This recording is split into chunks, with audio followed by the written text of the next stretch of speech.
Chapter 10. Alan got a job at a flower shop in Lancaster, and things started out fine. Timothy, who loved flowers, did most of the work, though Adelana came out from time to time to do the flower arranging. Alan convinced the owner it would be a good idea to hang some of his paintings in the window, and if one sold, he could take a commission. The idea of making money from his artwork appealed to Tommy, and after the first few paintings sold, Tommy worked harder than ever, investing some of the income to buy more paints and brushes. He turned out dozens of landscapes, which sold more quickly than Alan's portraits or Danny's still lifes. One Friday evening in June, after closing, the owner, a middle-aged man, called Timothy into the back office and made a pass at him. Frightened, Timothy left the spot and withdrew into his own world. Danny looked up and saw what the man was trying to do. Remembering what had happened to him on the farm, Danny screamed and fled. When Tommy came to work the following Monday, eager to see if any of his paintings would be sold that day, he discovered the store was empty.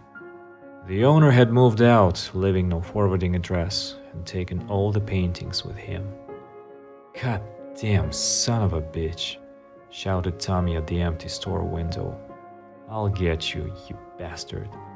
He picked up a rock, threw it through the window, and felt better. "Rotten capitalist system is to blame," Reagan said. "I don't see the logic in that," Arthur said.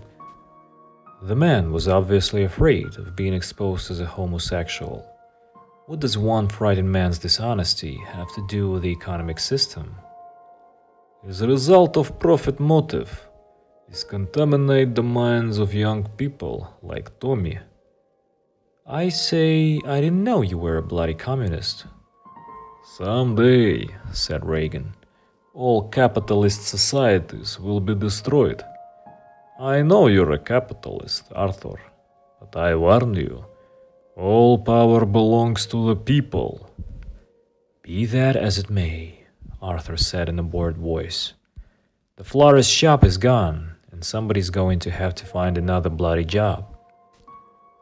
Alan got a job as an orderly on the night shift at the Homestead nursing home on the east end of Lancaster.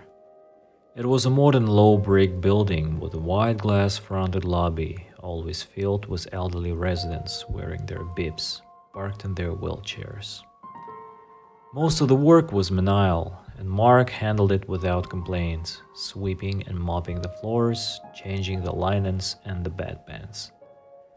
Arthur was most interested in the medical aspects of the position.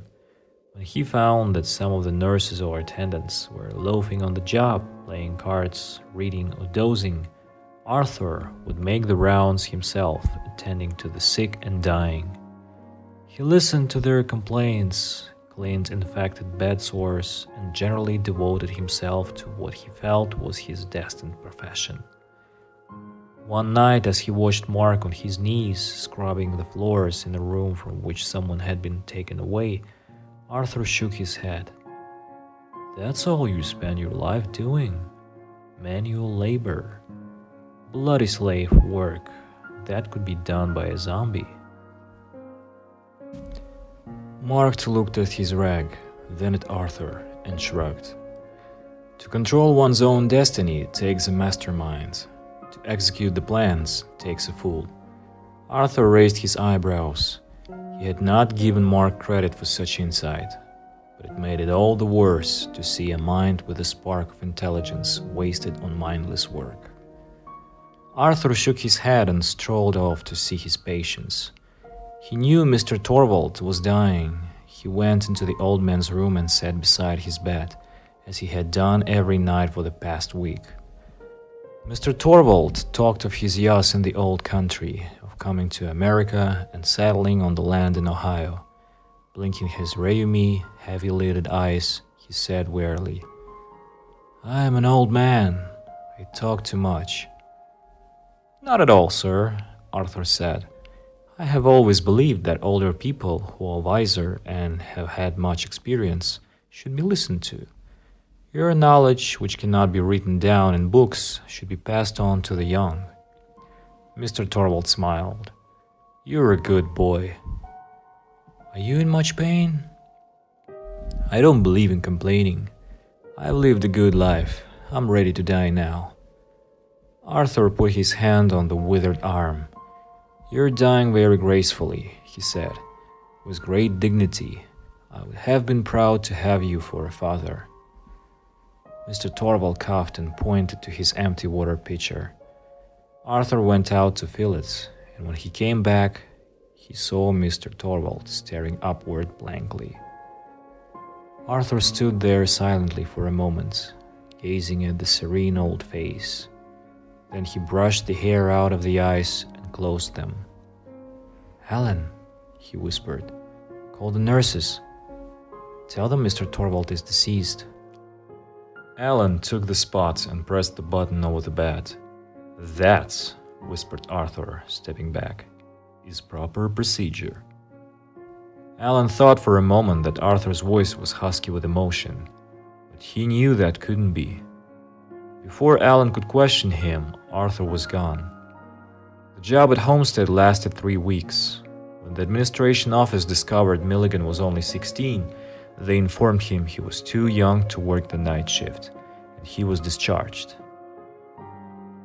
A few weeks after the fall term began, Chalmers said Billy had to go down to the farm that Saturday to help cut the grass. Tommy watched as Chalmers backed his new yellow tractor mower up to boards on the back of the truck. What do you need me for? Tommy asked. Don't ask dumb questions. You're coming. You wanna eat? You're gonna work. I need someone to rake up the leaves before I mow. That's about all you're good for anyway. Tommy watched as Chalmers secured the tractor in the truck by setting it in reverse gear and slipping the U-pin into place to keep the lever from popping out. Now pick up them goddamn boards and get them into the truck. Shit, Tommy thought. Pick 'em up yourself. And he left the spot. Then he stood there, wondering why Chalmers was glaring at him. Well, get them boards in, stupid. Danny wrestled with the 2 huge boards, even though they were too big and heavy for a 14-year-old. Goddamn clumsy bastard, Chalmers said. Knocking him to the side, he pushed the boards in himself. Get in before I beat your ass. Danny scrambled into the seat and looked straight ahead, but he could hear Chalmers popping the top of a can of beer, and as he smelled it, a cold fear went through him. When they got to the farm, Danny was relieved that he was put right to work raking leaves. Chalmers mowed, and Danny was afraid when the tractor came too close to him. He'd been terrorized by tractors before. Chalmers' new yellow one frightened him.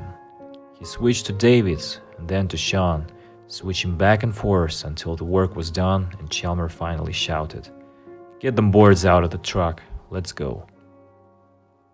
Danny stumbled forwards, still terrified of the tractor, and used all his strength to pull the heavy planks out of the truck. With the planks in place, Chalmers backed the tractor up onto the truck bed. After he hauled the planks back in, Danny waited while Chalmers popped another can of beer, finishing it before he was ready to take off. Tommy, who had seen what happened, took the spot. That son of a bitching tractor frightened Danny. That tractor had to go. Quickly, while Chalmers' head was turned, Tommy climbed up into the truck bed, pulled the U-pin out, and popped the clutch into neutral. As Chalmers went around to the driver's seat, Tommy jumped down and flipped the U-pin into the bushes.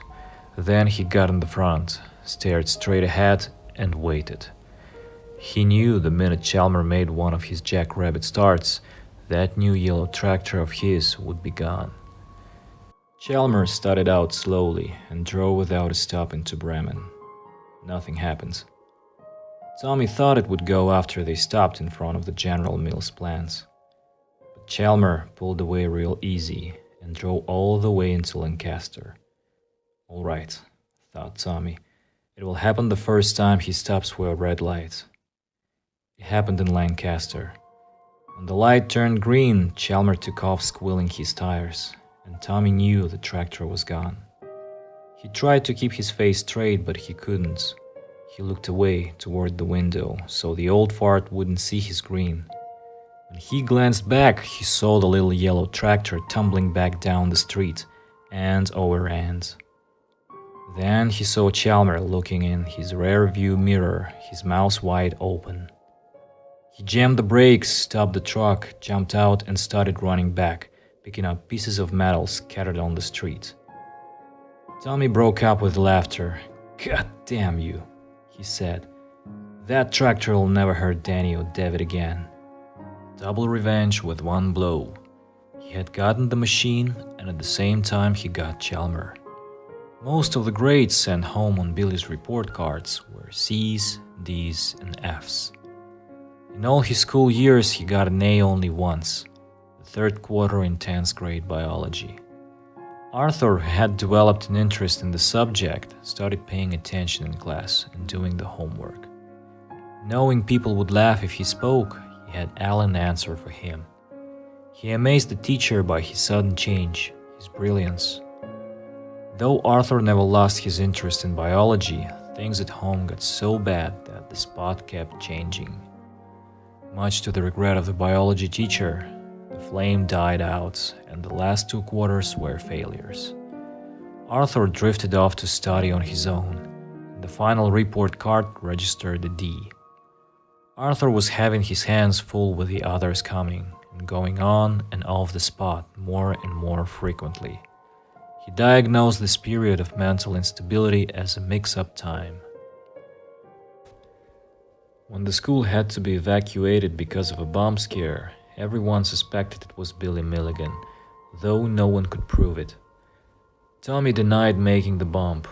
It wasn't a real one anyway, though it might have been if the liquid in the flask had been nitro instead of water. Tommy hadn't lied about not making it. He would never have lied. Though he had taught one of the other boys how to do it, he even drew the diagram. He had never touched it himself. He wasn't that stupid. Tommy enjoyed the excitement and the chagrin on the principal's face. Principal Moore looked like a man with a lot of problems, like someone who couldn't solve all the things that were bothering him. He solved one of them by expelling Milligan, the troublemaker. So, 5 weeks after Milligan turned 17, a week before Jim was to leave for the Air Force, Tommy and Alan joined the Navy.